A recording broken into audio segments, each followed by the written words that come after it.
Good afternoon, ladies and gentlemen. We are slightly late today, but none the more interesting for that. We'll start with the 5-year note, which still can't get off the floor. You can see the price action last week was basically in a 3-4 basis point range. But it's just not, even with the equities being as weak as they are, there is absolutely no flight to quality which lasts. Any flight of to quality which lasts a day is corrected in yield the next. We are now well and truly settled above 3% and looking at this 309 area, which will be very, very tough to break because we are overbought on the dailies, and the weekly Bollinger Bands are right here. So it's going to be very, very tough to break this in a hurry, which suggests to me that we are in a period of consolidation for all yields. If we move to the 10s, it's exactly the same. The weekly Bollinger Band is right here. Even the 30s, if we have a look at a weeklies, you can see that the weekly Bollinger Band is we're trading above it in yield. So a period of several weeks of trading sideways here between say 322 and 341 really would not surprise in terms of 30 years and then the final push higher. This would coincide with a period where we're in a meat grinder in terms of equities. Equities are weak, and then all of a sudden they bounce up 2 or 3% simply because yields collapse. And I will show you later in terms of spreads how that is most likely to play out. So we are basically in a meat grinder situation in ES and in TY and US, which will take several weeks to resolve, and it'll be one of those periods where it's very easy to have made money in retrospect, but very hard while it's happening.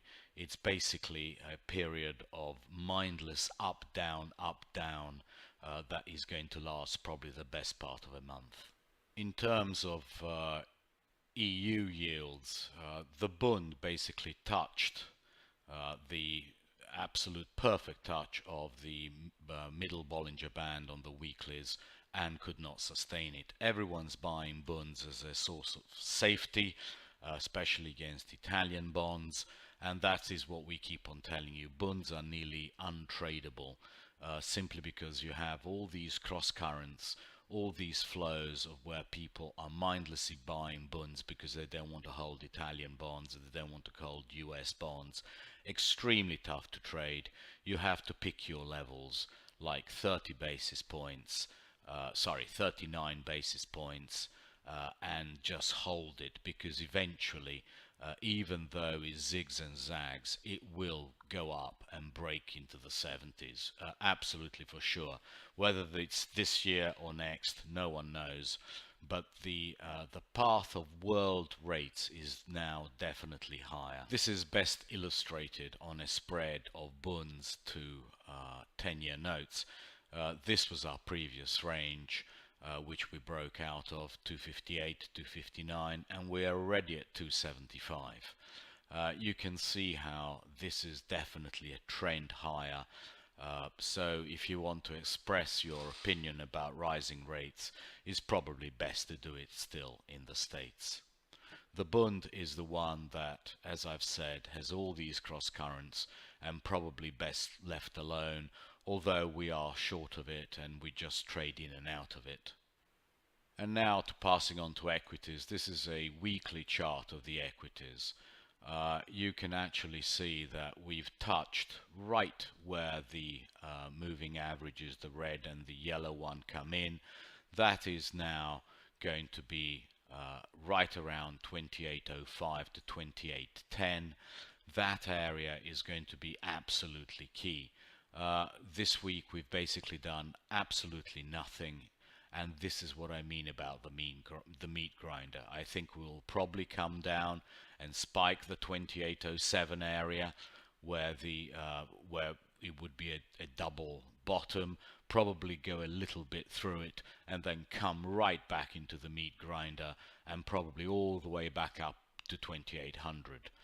The only place that you would start getting a bit anxious is above 2810, which would give us around 2850-ish, quite possibly. But that is a very unlikely event, in my opinion. Far more likely that we come down, we spike the lower Bollinger Band, which will be around 2805, take out all the stops below the low, and then come back into the meat grinder. If we apply the same methodology to the dailies, it is very simple to see what the market wants to do. It wants to break the 200-day, spike below here, where the daily Bollinger Band is, get everybody short, and then spike straight back up and probably trade this 28-25 area. You know, that kind of thing. It's just going to be a brutal period in terms of volatility and in terms of direction, because you will get moves of 20-30 ticks in one direction for no reason whatsoever. So be very aware of it. We think there will be a spike around the double bottom of 2700. Anything below that area, you wait and you buy call spreads, and the market will probably come back at least to the 2780 area, at least to that area where the 200-day moving average will be. 2770, 2780 from here will be an easy 2-3%. And then all bets are going to be off, because the meat grinder will probably continue, and I will show you how this applies to all the spreads. Well, this is the fastest spread. This is SOX, the semiconductors, against the yen. As you can see, it's broken the 200-day. It's well below the 50-day. The 50-day is heading down towards the 200-day to give the first sell signal that it has since basically the middle of 2015 or late 2015. But it's going to take time. It's going to take time to let the 200-day moving average turn over. The market will probably come down, take out all these lows at these levels. Let me enlarge it so you can see it. It's probably going to come down to here, then it's going to go back up to 2, so we're talking about a 10% move from 180 something back up to 2. In the meantime, the moving averages are turning over, and then it can probably have a bigger go on the downside. But this is going to take time. It's going to take a good couple of weeks. XLP over XLY. It is now definitely telling you risk off, isn't it? But it's still within this descending channel, which could mean that it just touches the channel and comes right back towards the 200-day moving average. So this is a mirror image of the chart I just showed you. The 50-day is now moving higher. The 200-day is still moving lower, but they will cross in a few days. But they are still within this channel that's basically held the direction ever since the mid-2016s, which still basically means that we are in a risk-off period inside a risk-on period. So this is going to take several more days and weeks of grinding up and down, making everyone mad, before the final direction is exploited. It has to turn the 200-day moving average. It has to turn the 50-day moving average. Time is still required. And finally, SPY over IEF. IEF is the 7 to 10 year area. It's still trending higher, isn't it? This is the one which is furthest behind in terms of risk off. We're still very much within a tiny risk off period in a massive bull market of risk. So for that has to turn as well before we have the trifecta, before we have the internals of the stock market and the currencies and the bonds telling you that we are in a risk-off period. We don't have that yet. That's why I say it's going to take some more time. This is going to take weeks and weeks and weeks of trading between 260 and 280 to turn these moving averages, and then we can have a bear market in equities. Until then, we just can't. There's just too much money flowing into equities relative to bonds, and we just can't have a bear market until those people give up. That's going to take time. SPY over TLT, just like over IF, is very much the same picture.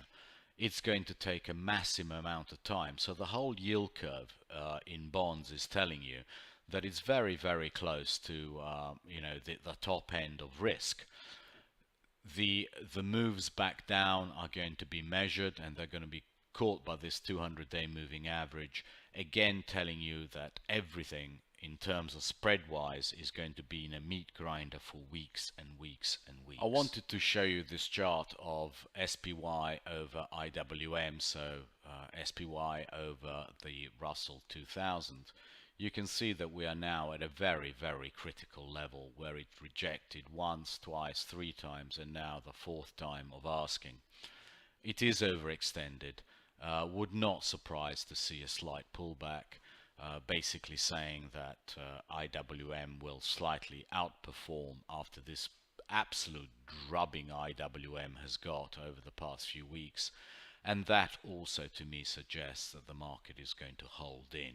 You can see that basically this is a level which has been a swing level for many, many years. This chart goes back to 2010. So you can see what an important swing level we are at. It catches this 180 level, catches many, many highs and lows. So it's likely that IWM will no longer lead, and that also tells me that the market needs time. This is a chart of the weekly DAX. Look at it. It's sitting on a moving average that's held for decades just about. And it's below the Bollinger Band on the lower Bollinger Band, and therefore it's absolutely normal that it should spike and get everybody short, and then rally and get everybody square again, and basically do what the S&P is going to do, which is frustrate everyone. So every single spread and every single market individually is basically telling me that we are in a frustrating 2805, 2810, 2690 type of range in the S&Ps, and that we will go up and down within that range probably many times before the market is ready to make another move. Our favorite market, the Nikkei, is basically just contracting in terms of Bollinger Bands. It's telling us also that no big move is imminent here. The moving averages are flat, the Bollinger Bands are flat. You know, this is classic get everybody short at the lows and ramp it back up in their face territory. Definitely would not want to be short below 21,500 in the Nikkei. Chances are that it probably comes and spikes these levels around 22,700 several times before it's ready to do anything else. And here's a weekly chart of the dollar, which is the most frustrating thing, and I keep on telling everyone, just don't trade it, don't touch it, it's going nowhere for the time being. It's still caught within all the levels that we indicated to you. Only if it breaks above 96.50 do you have any reason to be long of dollars. Or if it touches the 93.63 area, there it's going to make a big move either way. Either it's going to collapse or it's going to go above 100. So those are the only levels where I want to trade the dollar while it's in this meat grinder, and this is quite possibly what is going to happen to equities, just grinding, getting everybody bullish at the highs and getting everybody bearish at the lows. Do not touch the dollar. There is no reason A lot of people are very bullish, a lot of people are very bearish, and they're fighting it out. Let them fight it out, and we'll jump on the side of the winners. Just show you in DXY on a daily so you can see it even better. I mean, this is just sideways, isn't it? Why would you want to trade this? Don't bother. It's going nowhere. Again, 96.50, 93.63. We know what we want to do there. There is absolutely no reason to do anything right now. And on to the biases. No change in our view in the fixed income. We still think eventually goes higher. In the meantime, it does. It's what it normally does, and that is to get people short at the wrong level and then stop them out. Same for bunds and bubbles. It's almost impossible to trade them cleanly because of the Italy effect at the moment, but to us, rates will be headed up everywhere. It's a question of picking your spot and getting short of bunds. SPX, as we said, the key level will be 28.05, 28.10. If only if it doesn't stop there, we can rally into the 2840s. But more likely is a spike of 2700 and then back into the range, the 2720 to 2805 range, and basically stop everybody out. The NQ gave the confirmation, and now we think it will definitely hold the double bottom around 6900. We have no reason to suspect anything else. The VIX to us is still a buy on the dips, simply because this kind of volatility, even though the market net will go nowhere, tells us that 15 at the moment is probably a very good bottom for volatility.